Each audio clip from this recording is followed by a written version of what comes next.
가공식품은 화학 첨가물 비빔밥.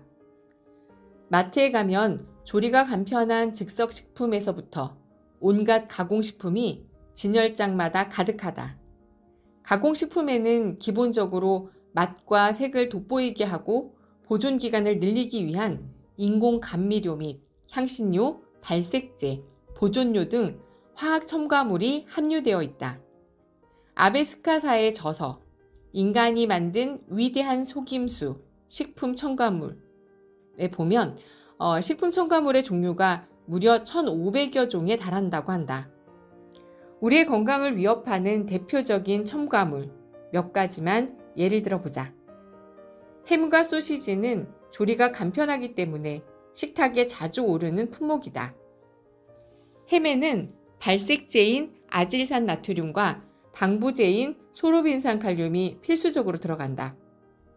수입산 밀가루에 벌레를 넣으면 바로 죽어버리는 것이 바로 소르빈산 나트륨, 소르빈산 칼륨의 작용 때문이다. 밀가루에 방부제를 첨가하는 것은 외국의 생산지에서 소비자 식탁에 오르기까지의 시간이 짧게는 몇 달에서 길게는 몇 년씩이나 걸리기 때문이다. 감미료인 사카린 나트륨은 끈적임 없이 설탕에 250에서 500배에 달하는 단맛을 낸다. 이런 장점 때문에 식품업체에서는 원가 절감의 목적 등으로 과자, 빙과류 등의 사카린 나트륨을 사용하고 있다.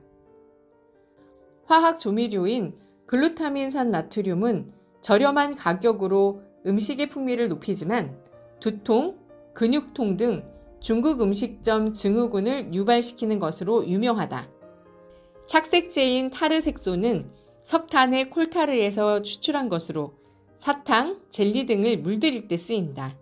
한편 비타르게인 환상동은 타르게 색소보다 독성이 강한 것으로 알려져 있으며 과하게 복용할 경우 위점막을 자극하여 구토나 설사를 일으킨다. 일부 제빵 업체에서는 카스테라를 부풀게 하기 위해 팽창제를 사용하는데 이런 물질에 카드뮴, 납 등의 중금속이 들어가는 경우가 있다. 살균제인 차염소산 나트륨은 우리가 락스라고 부르는 물질로서 대표적인 염소계 표백제이다.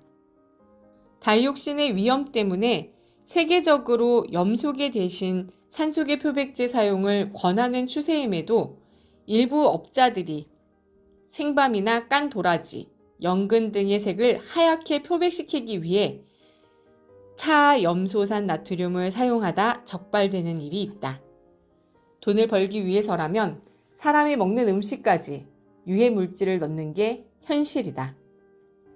기타 산화 방지제인 부틸히드록시아니졸, 부틸히드록시톨류엔 체내 콜레스테롤 수치를 높이며 표백제인 아황산 나트륨은 순환기 장애와 천식을 유발하고 염색체 이상을 가져온다고 알려져 있다. 일각에서는 그 양이 미미한 데다 식약처의 허가를 받은 것으로서 먹어도 아무 문제가 없다고 주장한다. 과연 그럴까? 매스컴의 보도에 의하면 아무리 소량이라고 해도 1년간 누적량을 따지면 한 사람당 4에서 7kg까지 먹는 꼴이라고 한다. 그나마 식품 포장지의 첨가물 목록을 명기한 것은 소비자에게 경각심을 주기 때문에 대처할 기회를 주기라도 한다. 문제는 조리식품이라는 가면을 쓰고 아무 제재 없이 유통되는 패스트푸드이다. 우리나라는 햄버거를 조리식품으로 분류하여 첨가물 표시를 의무화하지 않지만 먹거리에 예민한 호주나 캐나다 같은 나라에서는 햄버거 포장지에 반드시 인공 첨가물 표시를 하도록 되어 있다. 호주 맥도날드에서 공개한 바에 따르면 햄버거 하나에 무려 45가지나 되는 첨가물이 들어간 것으로 나타나 있다. 첨가물의 양도 문제지만 더 큰 문제는 몇 가지 화학물질이 만나 연쇄 반응을 일으키는 일이다. 얼마 전 비타민 음료에 발암물질인 벤젠이 들어있다고 해서 논란이 된 적이 있다. 업체 측은 절대 그런 일이 일어날 수 없다고 결백을 주장했지만 조사 결과 음료에 첨가한 안식산 나트륨과 비타민C가 화학 반응을 일으켜 문제를 일으킨 것으로 판명났다. 안식향산 나트륨은 음식을 상하지 않게 하는 보존료로서 웬만한 가공품에는 거의 다 들어가는 첨가물이다. 표면적으로는 안전한 물질로 분류되는 안식향산 나트륨이 또 다른 안전한 첨가물인 비타민C와 만났을 때 유독성 벤젠으로 변한다는 것은 시사하는 바가 크다. 고기의 색깔을 붉게 유지시켜주는 아질산 나트륨이 고기의 단백질과 결합하면 니트로조아민이라는 물질이 만들어지는데 이는 암의 원인이 될 뿐만 아니라 빈혈, 구토, 호흡 기능 약화의 원인이 된다.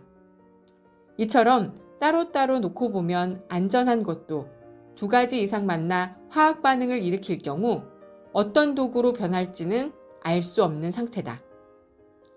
첨가물은 우리 인체에 매우 낯선 존재이다.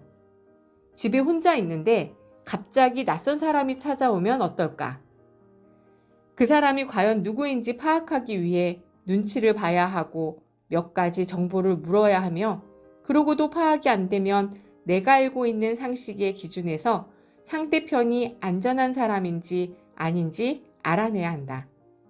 소화나 대사의 흐름은 뇌가 명령하는 것이 아니라 몸이 알아서 처리하는 것이다. 이를 자율신경계라고 한다.